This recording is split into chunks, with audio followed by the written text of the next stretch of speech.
Remember this? Viral video of a little girl carried away by the wind. Her mom says 4-year-old Madison was pinned between the house and the glass door, but she was just fine and laughing about it. Wind and hail, though, can be serious business. Here's what you need to know to stay safe. I'm probably still in shock because this is, to me, this is major damage. April 2015, heavy rain and strong winds leave a trail of damage in Midtown Tulsa. Someone mentioned a microburst, and it's like it happened right over my property. A microburst tore apart signs at several businesses on Harvard between 31st and 51st. A microburst occurs from a thunderstorm. What's happening is warm air is rolling into that thunderstorm. It's rising, but at the top of the thunderstorm, it becomes colder, and colder air falling will pick up momentum. When it hits the earth, of course, it spreads out, and those winds can often top 80 miles an hour. So the damage from one can be just as bad, if not worse than a tornado, and sometimes they're accompanied by hail. Hail happens when updrafts in the thunderstorms carry raindrops upward into extremely cold areas of the atmosphere. The drops freeze and can cause damage when they fall. Hail is usually pea to marble size, but big thunderstorms can produce big hail. The largest hailstone recovered in the United States fell in South Dakota in 2010. The nearly 2-pound chunk of ice was 8 inches in diameter with a circumference of more than 18 inches. We all know storm shelters can help save lives, but what if your entire home was as safe as a shelter?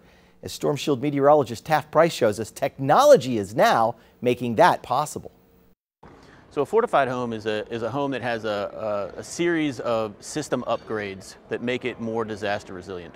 Fred Malik, Director of Fortified Business Programs at the Insurance Institute for Business and Home Safety, says there are different levels of fortification. We have 3 different levels under fortified home: bronze, silver, and gold. The first is the roof.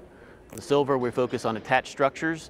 And the gold, we focus on continuous load path and garage doors. Tim Marshall, a structural and forensic engineer, meteorologist, and well-known storm chaser, has chased for nearly 40 years and seen over 200 tornadoes. He believes building fortified homes provides increased protection. I think we're waking up to the fact that we can resist tornadoes. It may cost a little more, but it's really worth it because you can survive those low-end tornadoes. I have seen the fortified homes perform very well in not only tornadoes but hurricanes.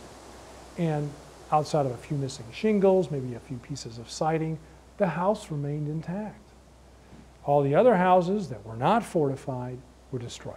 Malik says the costs associated with fortifying a new home are relatively small. We can see increases or costs that range anywhere from 0 to 3%. In existing structures, is there anything we can do to fortify them? When an existing home is having a roof repaired or replaced, that's a great time for a homeowner to take action and fortify their roof, and they can do it at a relatively low cost. The idea of building fortified homes has even caught the eye of Tulsa's Habitat for Humanity. When we first heard about it, it was really on the heels of some of the tornadoes that had hit North Tulsa. The more that we got into it and researched it, we just thought it was the right thing to do. The next step for us is to begin all of our new construction being kind of built at the gold fortified level. Are there any insurance advantages to fortifying a home? So there are individual companies that have incentives. If you do nothing, you take no action now, not only are you leaving your home, your property, and your family vulnerable, but you're also potentially missing out on future incentives that might come along.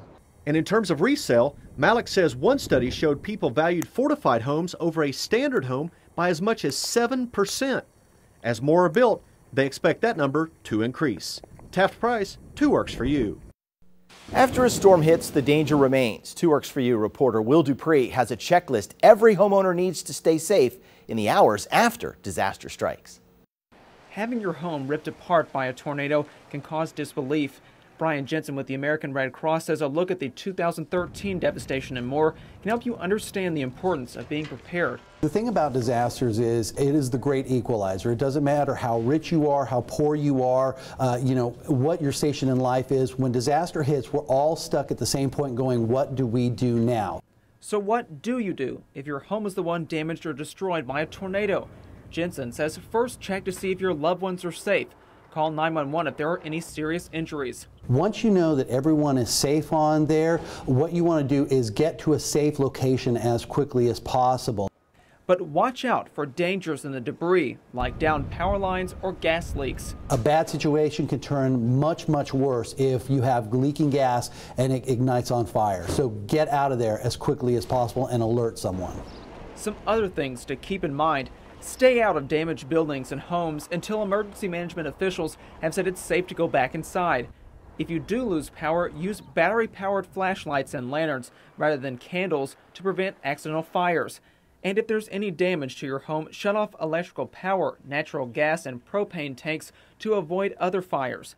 Also, try to take pictures of the damage so that your insurance claims process can go faster. And then also keep any receipts, because if your house is blown away, of course, you're going to be staying at a hotel or somewhere else and having to buy food, clothing. So keep your receipts. That way you can be reimbursed. Some words of wisdom before and after a tornado should strike. Will Dupree, 2Works for you.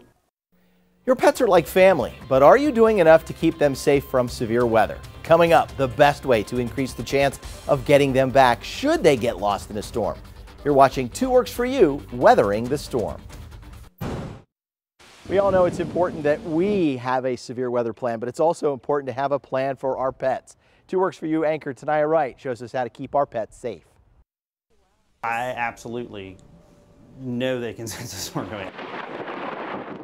The loud roars of thunder and cracks of lightning from an approaching storm can put your pets on edge. They go off their owners. They say, gosh, if my owner's nervous, I get nervous. Along with staying calm, our 2Works for You veterinarian Dr. Joe says it's important for pet owners to have a plan in place for how to keep our pets safe during a storm.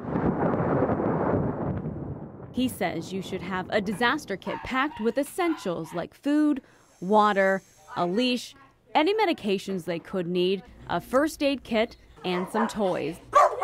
Something that the dog or your cat, but they're comfortable with. Some toys or something, so that when you go down in the cellar, this is just kind of what we do, we're just playing or whatever, so they think it's more of a game. And most importantly, Dr. Joe says make sure your pet has a collar with up-to-date ID tags. I can't tell you how many times people have said, well, thank you for doing that, because somebody found him and it was only a block or two away, and it's just that much quicker. Another more advanced type of pet identification tool is a microchip. It's a permanent form of identification which could save your pet's life. Evan Fadum from the Humane Society of Tulsa showed me how quick and easy it is to ID your pet. So scanning for a chip is as easy as just doing that. Okay. So any shelter, vet, hospital should, any shelter or vet hospital should have a microchip reader. And when you scan, it comes up with a identification number, which you're able to look up through the National Registry. Fadum says they see a spike in animals coming into the shelter after a storm. So it's important to make sure your pet has the proper identification so they can be reunited with you as quickly as possible. Tanaya Wright, 2Works for You.